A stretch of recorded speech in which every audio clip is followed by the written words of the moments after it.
Forget everything you know about yourself. Forget everything you have thought about yourself. Begin as if you knew nothing. JIDDU KRISHNAMURTI. We must begin as if we knew nothing. Before memory tells us who we are, we must become still enough to see clearly.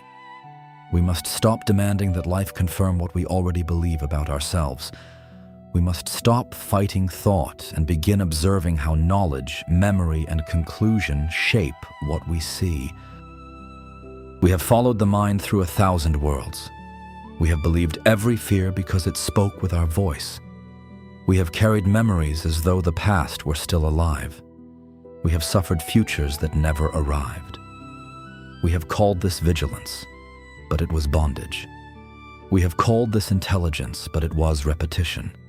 We have called these changing personalities our deepest identity, yet we have rarely stopped to ask who we truly are. We are not alone in this confusion. We share the same human fear, the same longing to be safe, and the same exhaustion of trying to control what thought cannot control. Let no one listening feel condemned for having a restless mind. We must be patient with ourselves as we learn to look again.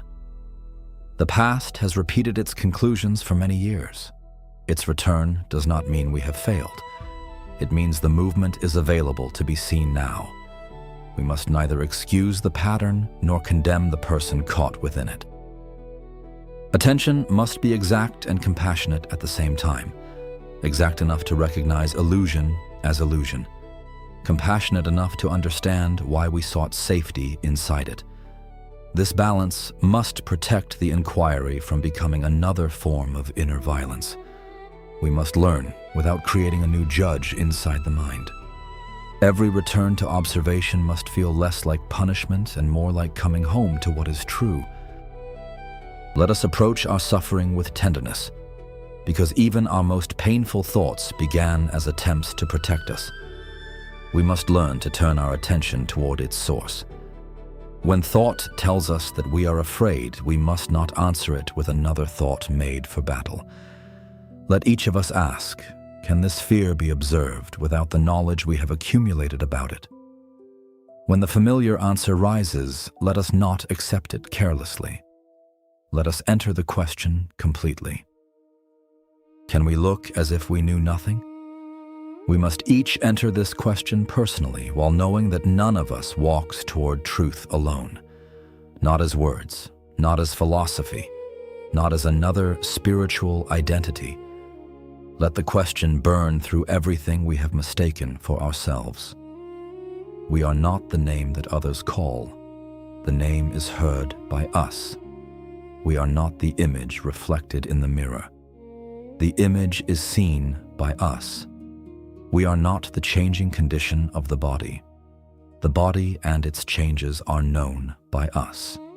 We are not the restless movement of the mind. Restlessness rises, remains, and passes before us. We are not the thought that claims ownership. Even the image called me can be observed when it appears. If all of these are observed, we must also examine the observer. The world is perceived through the senses. The senses are interpreted by the mind.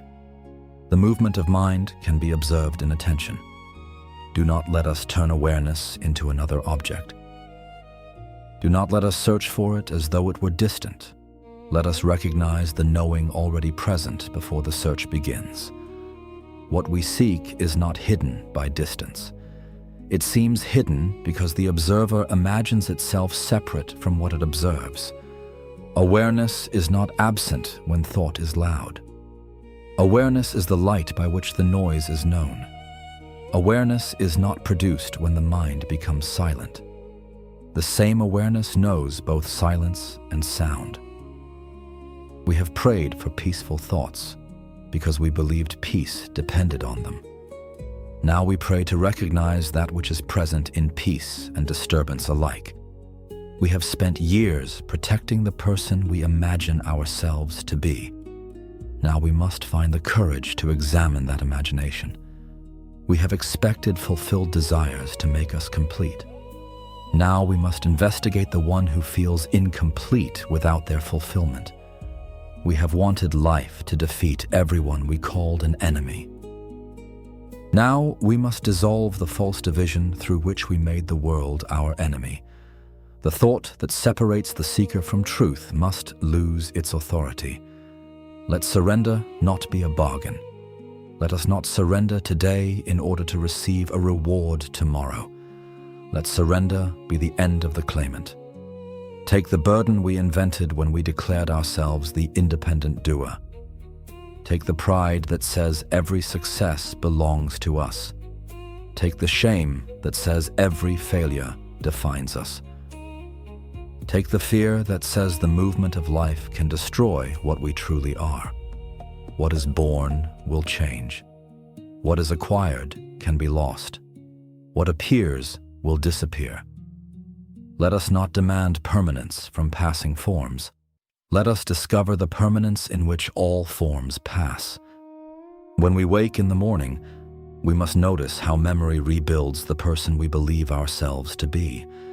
Before thought identifies us with the body, before thought identifies us with the story, before thought measures us as successful or unsuccessful, before thought defines us as loved or rejected, before the mind adds a single description, being is present. Let us remain with that naked presence. We are.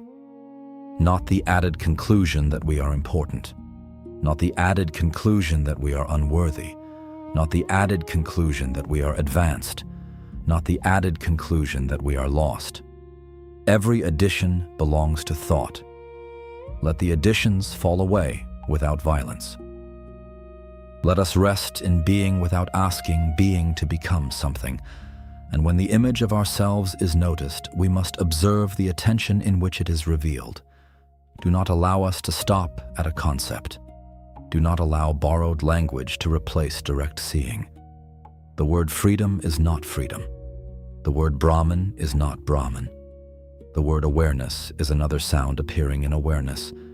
Strip the truth of every word until only truth remains. Silence must teach us without adding more noise. We have collected answers because answers made us feel secure. Now let the question destroy the collector. Can we look as if we knew nothing? Who is hurt by this memory? Who is threatened by this future? Who is waiting for approval? Who demands to be understood? Who is offended when an image is challenged? Who wants enlightenment as the final decoration of the ego?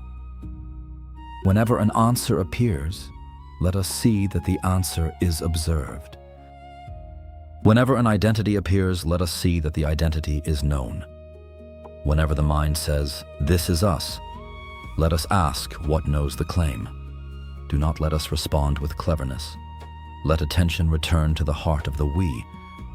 Let us bring our fear fully into awareness, not to obtain a guarantee about the future, but to stop asking the future to guarantee us. Fear shows us an image of what may happen. The body contracts before an event has arrived. Thought presents possibility as prophecy. Then another thought says that worry will keep us safe. We must recognize this deception with compassion. If action is needed, let us act. If preparation is possible, let us prepare. If help is needed, let us ask. But when action is complete, do not let thought continue pretending to be action. Let us refuse the false labor of suffering tomorrow in advance. To whom does the fear appear? Can we look as if we knew nothing? Return us to the source. Let us bring our regret fully into awareness. The event has ended, but thought performs it again. It changes the words, imagines another choice, and punishes a present self for a past that cannot be entered. If repair is possible, give us humility to repair. If forgiveness must be requested, give us courage to request it. If a lesson must be lived, let our conduct become the lesson. But do not let responsibility harden into identity. An action can be mistaken without our becoming a mistake. A memory can be painful without awareness being wounded. Let us carry wisdom from the past, not the prison of the past. To whom does regret appear? Can we look as if we knew nothing? Return us to the source. Let us bring the pain of rejection fully into awareness. Someone closed a door, and thought declared that every door was closed. One person did not choose us, and thought declared that existence had refused us. One bond ended, and thought said that love itself had disappeared. We must learn to separate the fact from the story. Let grief move through the body without becoming a verdict about the whole of life. Let us love without asking another person to confirm that we exist. Let us release without converting loss into hatred. Let us establish a boundary without creating an enemy in the heart. The relationship was experienced. The ending is experienced. The one who knows both is not born when the relationship begins and does not die when it ends. To whom does rejection appear? Can we look as if we knew nothing? Return us to the source. Let us bring our desire for recognition fully into awareness. We have looked into the eyes of others to discover our value. Praise raised us because we had already agreed that criticism could lower us. We became a servant of opinion and called the service ambition. We changed our voice to remain accepted. We hid our truth to protect an image. We performed goodness so that goodness would be seen. We must recognize the observer prior to every audience. Before another person approves or condemns us, life is already present before their judgment. After the sound of their judgment disappears, life continues without the image it created. Let us receive useful correction without defending an illusion. Let us receive praise without building a throne. Let action arise from clarity rather than hunger for a witness. To whom does the desire for recognition appear? Can we look as if we knew nothing? Return us to the source. Let us bring our anger fully into awareness. Sometimes anger protects a necessary boundary. Sometimes it is wounded pride seeking a victim. Give us discrimination to know the difference. Let us act when harm must be stopped. Let us speak when silence would serve injustice. But do not let righteous action become nourishment for hatred. Do not let the ego borrow the language of truth to defend itself. The sensation of anger is known. The story of insult is known. The image of retaliation is known. What is the observer made of? To whom does anger appear? Can we look as if we knew nothing? Return us to the source. Let us bring our spiritual ambition fully into awareness. We want an experience that will prove we have arrived. We want silence to remain so we can call ourselves free.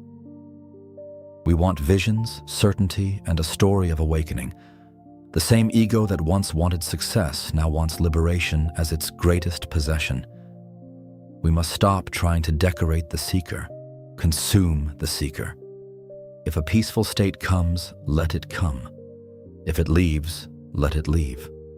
The state is seen. The absence of the state is seen. Freedom cannot be an appearance that time can remove. Let us cease measuring silence. Let us cease asking whether we are progressing. Let us cease turning every meditation into an examination of the person. To whom does spiritual ambition appear? Can we look as if we knew nothing? Return us to the source. We recognize that we have tried to destroy thought with thought. One voice says, "Be quiet." Another says, "We cannot." A third condemns the struggle. The mind divides itself and calls the conflict practice. We must enter the inquiry Krishnamurti placed before us. Can the mind observe without the past becoming the observer? When a thought arises, let us not follow it outward. Let us ask to whom it has arisen. Let attention return to the we that claims it. Let inquiry continue until the claimant cannot stand apart from the awareness in which it appears. Do not let us attack the branches while watering the root. Do not let us seek temporary sleep for the mind and call it knowledge. Lead the mind into its source. There, let the question become silence. There, let the seeker lose the distance from what is sought.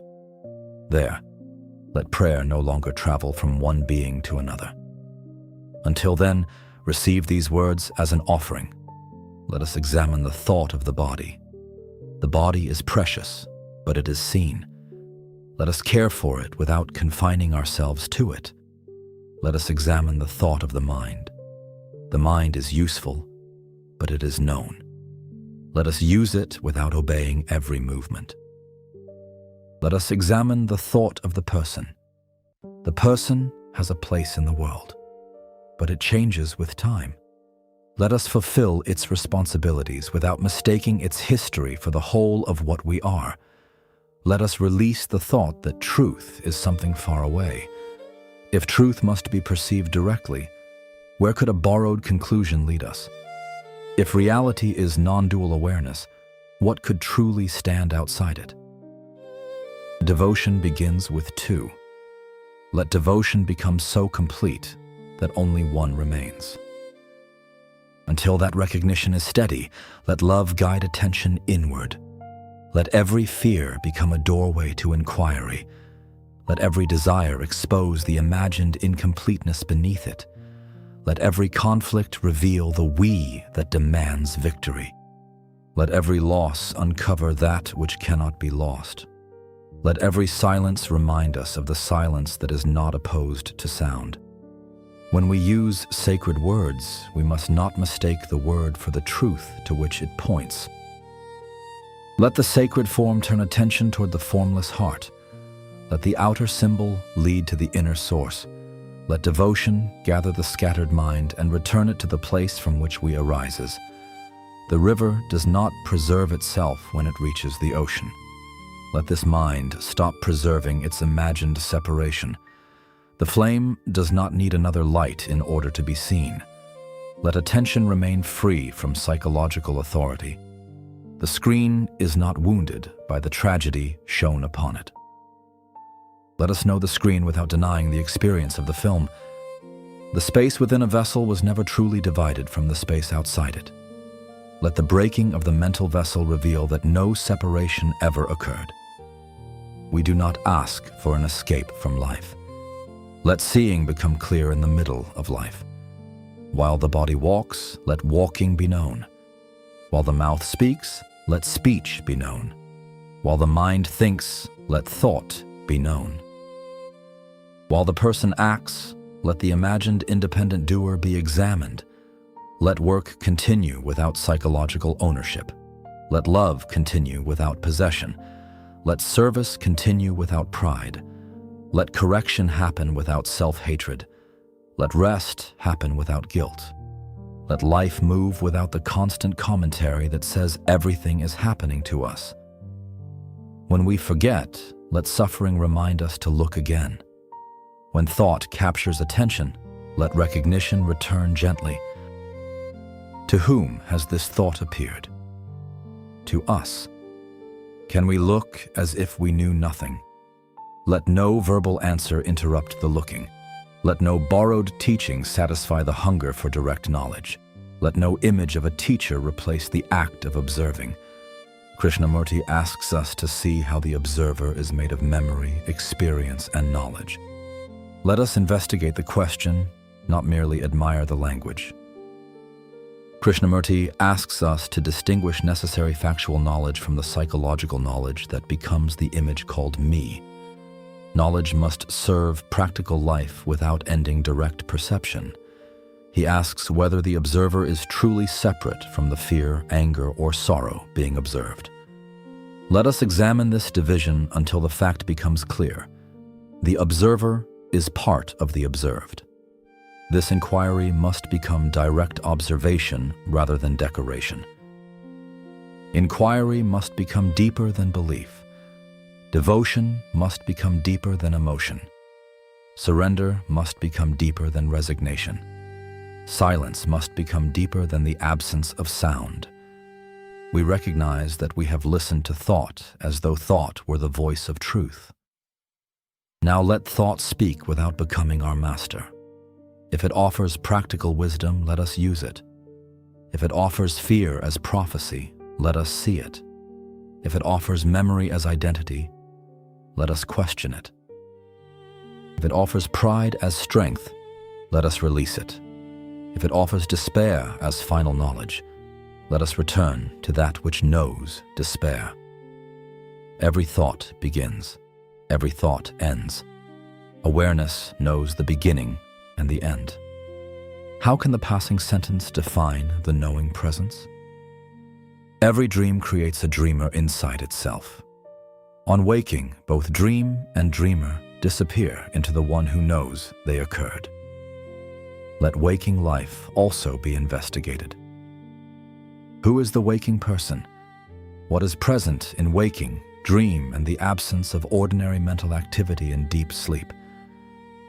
Do not give us an answer made from memory. Let the question lead beyond the states. We must discover the silent heart beyond taking and giving. As long as we imagine separation, let us release everything into awareness. The past we cannot change must be seen without becoming our identity. We offer the future we cannot control. We offer the present we keep covering with interpretation. We offer the body and its destiny. We offer the mind and its weather. We offer the we that claims to be making the offering. What remains when the giver, the gift, and the receiver are not two? Let that be the answer no language can hold. Until then, keep the inquiry alive. When we say that we are afraid, turn each of us toward the question, can we look as if we knew nothing?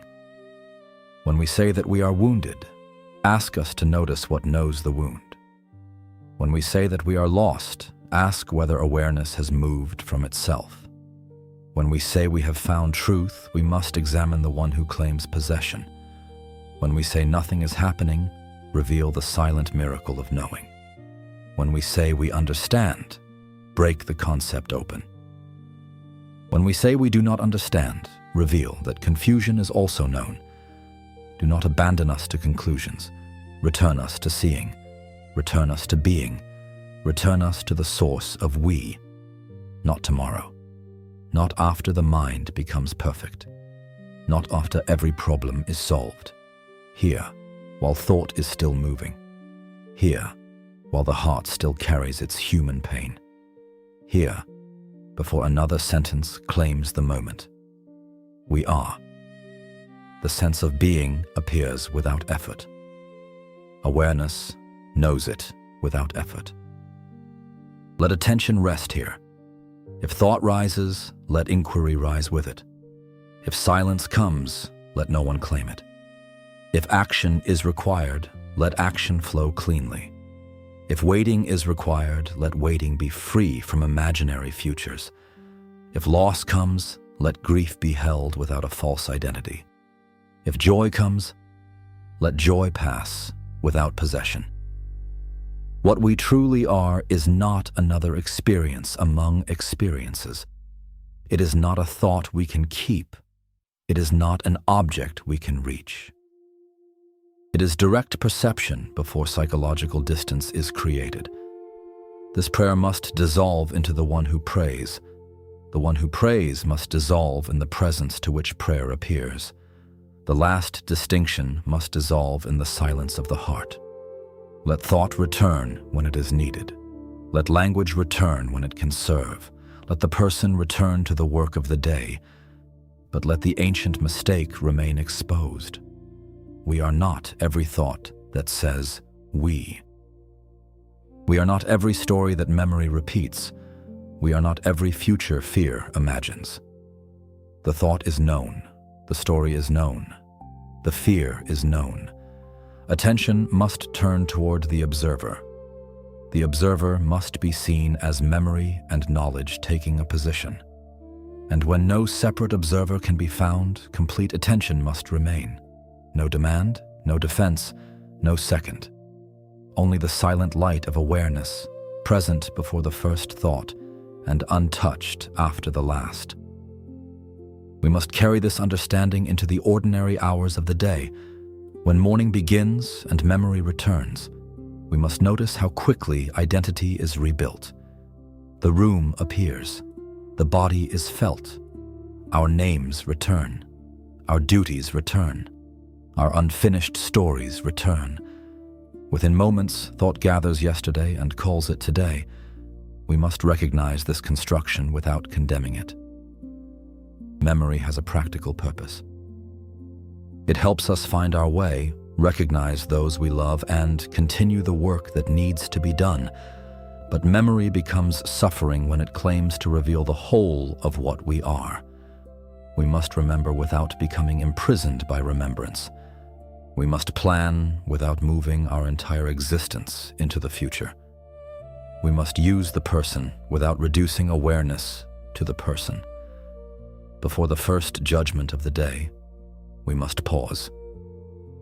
Before the mind says whether this will be a good day or a bad one, we must notice the awareness in which the judgment appears.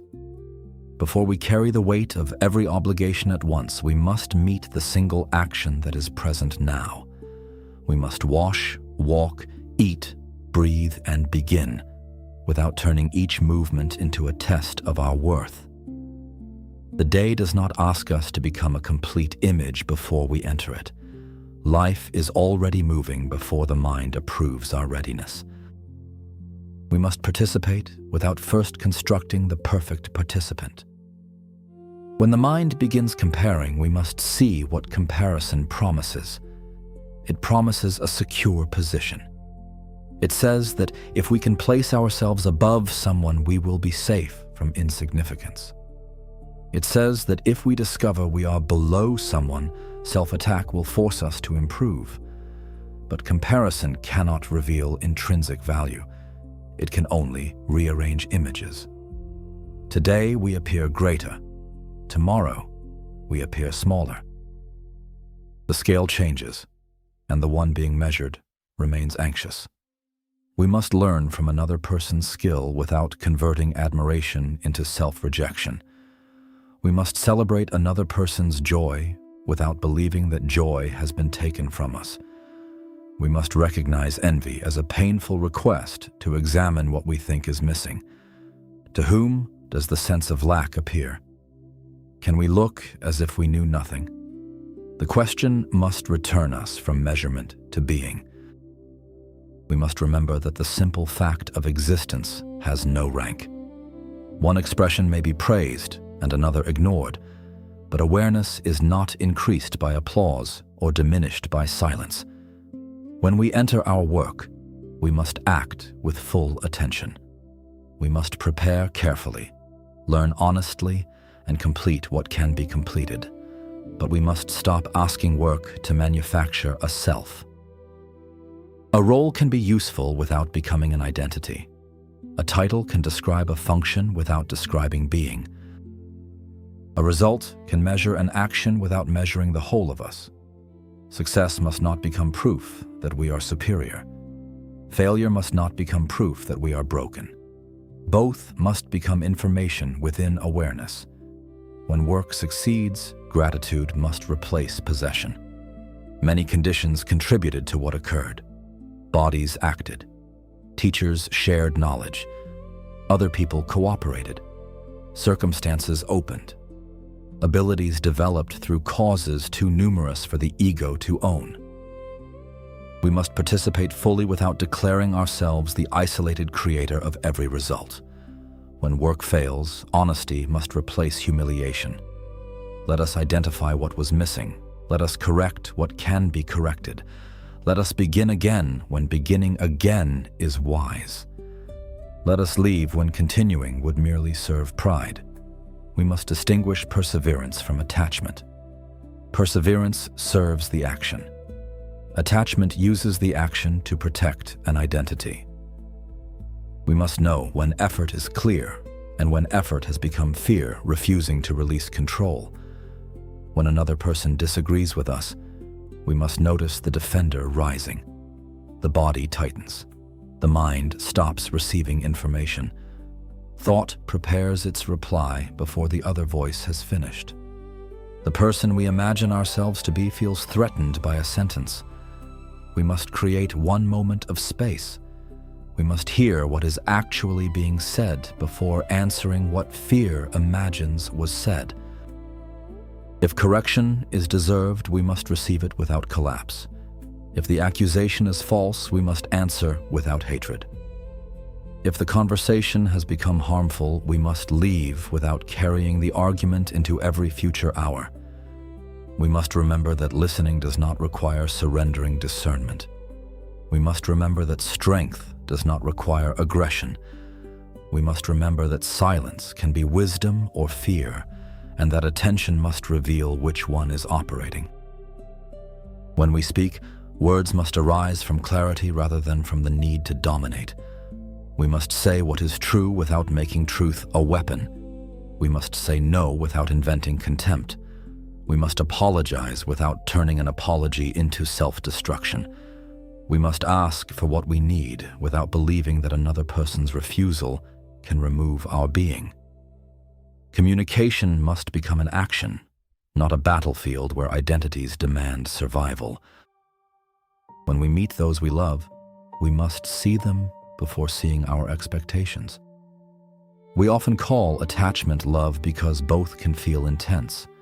Attachment says, others must remain as our security needs them to be. Love says, let us meet what is true. Attachment asks another person to regulate our identity. Love can remain intimate without demanding ownership. We must care deeply without turning care into control. We must offer presence without silently creating debt. We must allow those we love to change without treating every change as betrayal. We must also honor our limits. Non-attachment does not require us to remain where dignity is repeatedly violated. Awareness does not erase practical wisdom. We can recognize non-separation while protecting the body and mind from harm. We can forgive inwardly while refusing to reopen a destructive pattern. We can release hatred without restoring access. Compassion must include everyone without excluding ourselves. When loneliness arrives, we must not cover it immediately with noise. We must feel its shape in the body. We must notice the story that says, loneliness will last forever. We must distinguish the present absence of company from the conclusion that we are fundamentally separate. The mind can be surrounded by people and still feel unseen. The mind can be alone and discover a quiet fullness. The number of bodies nearby does not determine whether awareness is whole. We must seek healthy companionship without asking companionship to prove that we exist. We must reach out when connection is needed. We must receive support without shame. We must also sit gently with the open space that no relationship can permanently fill. To whom does loneliness appear? Can we look as if we knew nothing? The question must not reject the human need for connection. It must release the false belief that being depends on another person's presence. When grief arrives, we must not use spiritual language to escape it. Loss belongs to human love. The body may tremble. Tears may come without permission. Ordinary tasks may become heavy. Memory may open a door that cannot be entered again. We must allow grief its honest movement. This inquiry does not require the heart to become stone. Freedom from psychological knowledge does not mean the person feels nothing. It means pain need not be converted into a final statement about reality. We must grieve what has changed without declaring that love has become meaningless. We must honor what was shared without demanding that form remain forever. We must accept help when grief exceeds our strength. We must offer quiet company to others without rushing to explain their sorrow. Some pain needs presence before it needs interpretation. Silence must become compassionate rather than empty. When the mind asks why this happened, we must recognize whether a useful answer exists. If facts can help, we must seek them. If no answer can restore what was lost, we must stop using the question as an instrument of self-punishment. To whom does grief appear? Can we look as if we knew nothing? Inquiry must hold the grief rather than deny it. Awareness must be recognized as the space wide enough for both love and loss. When the body suffers, we must care for it wisely. We must not call neglect detachment. We must seek appropriate medical, psychological, or practical support when it is needed. The body is an appearance in awareness, but pain within that appearance deserves a response. The mind is witnessed, but severe distress deserves compassion and care. Spiritual understanding must never become an excuse to dismiss another person's suffering. We must never tell someone that pain is unreal when pain is the reality they are struggling to survive. Non-duality must deepen tenderness rather than weaken it. If no being is truly separate, another person's suffering cannot be treated as irrelevant. Recognition must express itself as patience, service, justice, and practical help. The insight of unity must become visible in the way we treat the vulnerable. When fear enters the body, we must begin with one honest breath. Not a magical breath meant to erase experience. A breath that gives us enough space to observe. We must feel the feet touching the ground. We must notice the room that exists beyond the mental image. We must name the fact without adding a prophecy. The heart is beating quickly. The chest is tight. A frightening thought is present. These are current experiences. The statement that disaster is certain is an interpretation. We must honor the signal without surrendering to the story. If danger is real, the body must move towards safety. If the danger is imagined, attention must return to what is actually here. We must stop demanding immediate calm as proof that the practice works. Calm is another state. It may come gradually, it may leave again. The purpose is not to earn a state, but to see that every state is known. We must recognize that awareness is present even when the body has not yet relaxed. When desire arises, we must listen beneath its object. We may want money, affection, status, pleasure, or certainty. The object varies, but the hidden sentence often remains the same. When this is obtained, we will finally be complete. We must examine that promise. How many desires have already been fulfilled? How long did completion remain before the next demand appeared? Desire can guide practical movement, but it cannot provide permanent identity. We must pursue what is healthy without turning pursuit into captivity. We must enjoy what arrives without asking it to remain unchanged. We must release what leaves without believing that being has been reduced. To whom does desire appear? Can we look as if we knew nothing? Inquiry must reveal the imagined lack before we spend a lifetime decorating it. When shame says we must hide, we must bring it into compassionate awareness. Shame speaks as though one event has exposed an unchangeable defect. It does not say that an action was mistaken. It says that existence itself is a mistake. We must refuse that false conclusion. We must become responsible without becoming condemned. We must distinguish remorse, which can guide repair, from shame, which freezes identity. If we harmed someone, we must face the consequence. If we failed ourselves, we must begin again. If shame was given to us by another person's cruelty, we must return the judgment to the realm of thought where it belongs. What knows the feeling of shame? What sees the image we are trying to hide? Can awareness itself be stained by an appearance? This question must open a space in which dignity can breathe again. When pride says we are better, we must see the fear beneath superiority. The image that must stand above others is terrified of falling below them. Humility must not mean making ourselves small.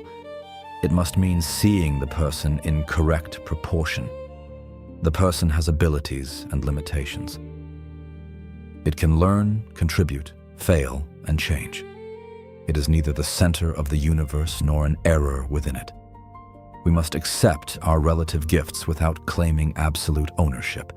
We must accept our relative limitations without calling them the boundary of life. When boredom appears, we must resist the reflex to escape immediately. Boredom often reveals our dependence on stimulation. Without noise, the mental person fears becoming invisible. We must sit for a moment before reaching for another image, message, or distraction. What is boredom before thought names it? Perhaps there is restlessness in the body. Perhaps there is expectation without an object. Perhaps there is the belief that this moment should entertain us. We must observe the movement directly. Beneath the demand for stimulation, simple being remains. We must rediscover the depth of an ordinary moment. Light crossing a wall, air entering the lungs, a distant sound. The silent fact that experience is known. The ordinary must cease to appear empty merely because thought cannot use it to strengthen identity. When we sit in formal practice, we must begin without ambition. Let the body find a position it can sustain. Let the breath move without being forced into a symbol of success. Let sound be heard. Let sensation be felt. Let thought appear. Then we must ask what knows each appearance. The sound changes, but knowing remains. The sensation changes, but knowing remains. The thought changes, but knowing remains. The feeling that meditation is going well changes. The feeling that meditation is failing changes. Both are known. We must stop grading awareness by the content it contains. If thoughts multiply, we must not call ourselves unworthy of silence. Each noticed thought is already evidence that awareness is present. If quiet comes, we must not grasp it. Grasping turns quiet into another possession that must be defended. We must notice the thought that says, "Now we have found it." To whom has this thought arisen? Can we look as if we knew nothing? The inquiry must continue beneath both disturbance and calm. Krishnamurti's invitation is not meant to become another conclusion we repeat. It turns the mind back toward the claimant of experience. We must remember this whenever inquiry becomes mechanical. Repeating begin as if we knew nothing without observing ourselves can become another sound in the mind. The words point. Attention must follow the pointing. When the answer me appears, we must investigate its substance. Is it a sensation? Is it an image? Is it a location in the body? Is it another thought using the word I? Whatever appears is known. We must remain with observation rather than selecting another image as the final self. Krishnamurti's emphasis on direct observation invites us to pause before description. We must taste the simplicity of being before adding a role. Not the conclusion that we are successful, not the conclusion that we are rejected, not the conclusion that we are wise, not the conclusion that we are confused. The additions rise from memory and comparison. The bare sense of being comes before them. We must remain there gently, without turning not knowing into a phrase repeated only by the mouth. We must feel the undeniable fact of presence. Then we must notice the image called me being assembled by thought. What knows being and the absence of every description? The question must open beyond language. Krishnamurti gives us a demanding inquiry into the observer and the observed. We must use that movement whenever thought becomes absolute. The object is seen. The eyes are aware of the object. The condition of the senses is registered by the mind. The condition of the mind can be observed in attention. The observer is therefore not outside the field it observes. We must apply this carefully. Anger is known.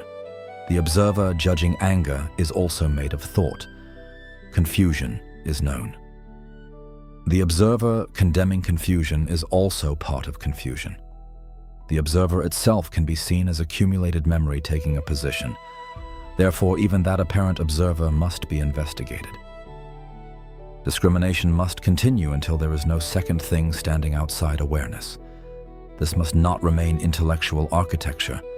It must change the way we meet the next difficult moment. When the evening comes, we must release the day. We must review what needs learning without reopening every scene for punishment. We must acknowledge what was done well without constructing pride. We must acknowledge what was done poorly without constructing a permanent failure. The day was experienced. Its images now appear as memory. We must allow the person to rest from maintaining itself. As sleep approaches, roles loosen, the worker disappears. The parent, child, partner, friend, victor, and victim disappear from active experience.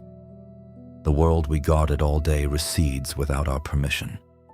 This nightly surrender must teach us. We do not hold the world together by thinking about it. Life continues when the personal narrator becomes silent. We must enter rest without carrying tomorrow into the bed. If thought insists on continuing, we must ask whether an action is possible now. If action is possible, let it be simple. If no action is possible, we must recognize repetition as repetition. The body must be allowed to stop solving what the night cannot solve. When we forget all of this, we must begin again without shame. Forgetting is not proof of failure. The moment forgetting is noticed, awareness is already evident. We must not turn the path into another standard with which to attack ourselves. Patience must become part of inquiry. The habits of identification were strengthened through years of repetition. They may not disappear because we understood one sentence. But every sincere looking weakens blind belief. Every pause creates room for discernment. Every moment of direct experience interrupts the story. Every question turned toward the claimant invites the mind home. We must value these quiet movements even when no dramatic experience follows. Truth does not become more true because the mind is impressed. Awareness does not become more present because the person has a vision. We must choose sincerity over spectacle. We must choose investigation over borrowed certainty. We must choose compassionate action over spiritual performance. We must allow mystery without filling it immediately with belief. There are questions the mind can answer through study. We must study them carefully. There are problems that action can resolve. We must act courageously. There are wounds that relationship and professional care can help heal. We must receive that help openly. And there is the root question no external achievement can answer for us. Can we look as if we knew nothing? Each of us must enter it directly, not to become detached from humanity, but to discover the ground from which humanity can be lived without constant fear. Not to escape responsibility, but to remove the false owner who turns responsibility into pride and guilt. Not to deny the world, but to see the awareness in which the world is known. Not to acquire a final identity, but to discover what remains when every identity is observed. Our understanding must become gentle. It must never be used to silence someone in pain. It must never be used to claim superiority. It must never become a reason to neglect the body, the community, or the earth that sustains this life. If all is not separate, care is not optional. It is the natural expression of clear seeing. Our actions must become the evidence of our contemplation. We must become slower to judge and quicker to understand. We must become less interested in winning and more devoted to truth. We must stop asking everyone to confirm the person we are learning to question. We must offer one another the freedom we seek for ourselves. We must recognize the same capacity for awareness behind unfamiliar faces and opposing stories. Unity must not erase difference. Difference must not become separation. Boundaries must remain clear without hatred. Love must remain open without possession. Intelligence must remain sharp without cruelty. Humility must remain steady without self-erasure. Silence must remain alive without withdrawal. Speech must remain truthful without violence. Our practice must continue in the market, the workplace, the home, the hospital, the crowded street, and the quiet room. Awareness is not limited to a meditation seat. Truth is not closer in sacred language than in an ordinary breath. Every circumstance must become an invitation to look. When pleasure comes, what knows it? When pain comes, what knows it? When the answer comes, what knows the answer? When no answer comes, what knows the silence? We must return again and again, not through force, but through honest attention. The mind may continue speaking. Let it speak when speech is useful. Let it calculate when calculation is needed. Let it remember what responsibility requires. But we must cease granting it the authority to define the observer or the whole of life. Thought is known. The image called me is observed. The movement of becoming is observed. The investigation must continue until the whole structure is seen, and when language can go no further, we must remain without inventing another conclusion. Let this be our prayer. Let this be our surrender. Let this be our inquiry. Can we look as if we knew nothing? Let the question return to silence. Let silence remain without conclusion. This prayer must dissolve into the one who prays. The one who prays must dissolve in the presence to which prayer appears. The last distinction must dissolve in the silence of the heart. Let thought return when it is needed. Let language return when it can serve. Let the person return to the work of the day. But let the ancient mistake remain exposed. We are not every thought that says we. We are not every story that memory repeats. We are not every future fear imagines. The thought is known. The story is known. The fear is known. Attention must turn toward the observer. The observer must be seen as memory and knowledge taking a position. And when no separate observer can be found, complete attention must remain.